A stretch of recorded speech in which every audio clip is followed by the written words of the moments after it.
সম্মানিত ভাই এবং বোনেরা, আসসালামু আলাইকুম। আজকের ভিডিওতে আমি আপনাদেরকে পুরোপুরি বিষয়টি বলবো যে কি কি কাগজপত্র বা কি কি ডকুমেন্ট হলে আপনি খুব সহজেই পাসপোর্ট করতে পারবেন। ভিডিওটি শুরু করার আগে বলতে চাই, এটি হচ্ছে আমার নতুন ইউটিউব চ্যানেল। আপনারা অবশ্যই চ্যানেলটি সাবস্ক্রাইব করবেন এবং ভিডিওটিতে অবশ্যই একটি লাইক দিবেন। চলুন দেখে আসি পাসপোর্ট করতে কি কি ডকুমেন্ট লাগবে। সম্মানিত ভাই এবং বোনেরা, পাসপোর্ট করতে সর্বপ্রথম আপনার যেই কাগজপত্র লাগবে সেটি হচ্ছে আপনার এনআইডি কার্ড। আপনার বয়স যদি 18 বছর প্লাস হয়ে থাকে সেক্ষেত্রে অবশ্যই আপনার এনআইডি কার্ডের প্রয়োজন হবে।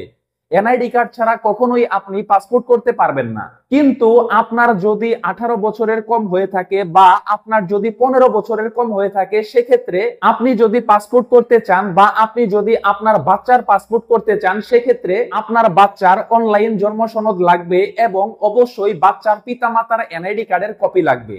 অর্থাৎ বিষয়টি হচ্ছে এই, যদি 18 বছর প্লাস হয়ে থাকে সেক্ষেত্রে অবশ্যই পাসপোর্ট করতে এনআইডি কার্ড লাগবে এবং যদি 18 বছরের কম হয়ে থাকে সেক্ষেত্রে অনলাইন জন্ম সনদ এবং পিতামাতার এনআইডি কার্ড হলেই পাসপোর্টের জন্য আবেদন করা যাবে।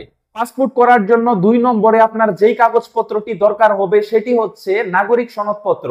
আপনি যদি ইউনিয়ন পরিষদের অধীনে হয়ে থাকেন তাহলে ইউনিয়ন পরিষদ থেকেই এই নাগরিক সনদপত্র প্রদান করা হবে। আপনি যদি পৌরসভা বা সিটি কর্পোরেশনের আওতাভুক্ত হয়ে থাকেন সেক্ষেত্রে আপনি এই নাগরিক সনদপত্র পেয়ে যাবেন কাউন্সিলরের কার্যালয় থেকে। পাসপোর্ট করার জন্য 3 নম্বরে আপনার যেই কাগজপত্র লাগবে সেটি হচ্ছে আপনার ঠিকানার প্রমাণপত্র বা ইউটিলিটি বিলের কাগজ। এখন আপনারা অনেকেই বলবেন যে ইউটিলিটি বিলের কাগজ মানে কি?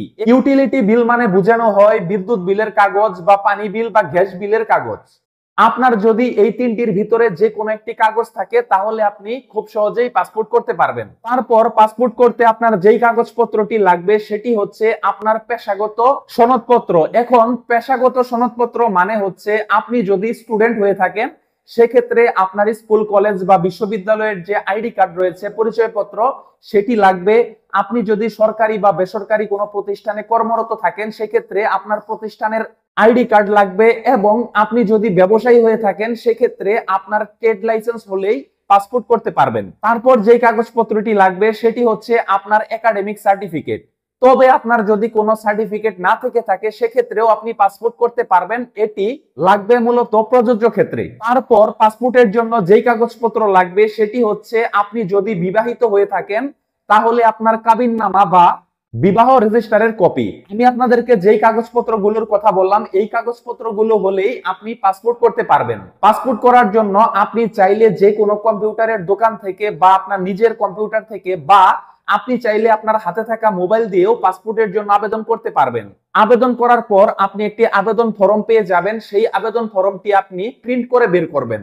তারপর পাসপোর্ট করতে যেই পরিমাণ টাকা লাগবে সেই টাকা নিয়ে আপনি ব্যাংকে যাবেন। ব্যাংকে গিয়ে টাকা জমা দেওয়ার পর আপনাদেরকে একটি রিসিপ্ট দেওয়া হবে। আপনি সেই আবেদন ফর্মটি এবং টাকা জমা দেওয়ার রিসিপ্ট এবং আমি যেই কাগজপত্রগুলোর কথা বললাম এই কাগজপত্রগুলো নিয়ে আপনার নিকটস্থ পাসপোর্ট অফিসে জমা দিবেন। পাসপোর্ট অফিসে জমা দেওয়ার পর আপনার ফিঙ্গার নেওয়া হবে, আপনার ছবি তোলা হবে। তারপর তারা বলবে যে আপনার মোবাইলে যেদিন একটি মেসেজ যাবে তখন আপনি এসে পাসপোর্ট নিয়ে যাবেন। যখন আপনার মোবাইলে মেসেজ চলে আসবে বা আপনাকে কল দিয়ে জানানো হবে তখনই আপনি গিয়ে পাসপোর্টটি সংগ্রহ করবেন। আশা করি আপনারা বিষয়টি বুঝতে পেরেছেন যে কিভাবে পাসপোর্ট করা হয় এবং মূলত পাসপোর্ট করতে কি কি কাগজপত্র লাগে। পরবর্তী একটি ভিডিওতে আমি আপনাদেরকে জানিয়ে দেওয়ার চেষ্টা করব যে কিভাবে হাতে থাকা মোবাইল দিয়ে অনলাইনে পাসপোর্টের জন্য আবেদন করা হয়। তো আজ এ পর্যন্তই, সবাই ভালো থাকুন, আল্লাহ হাফেজ।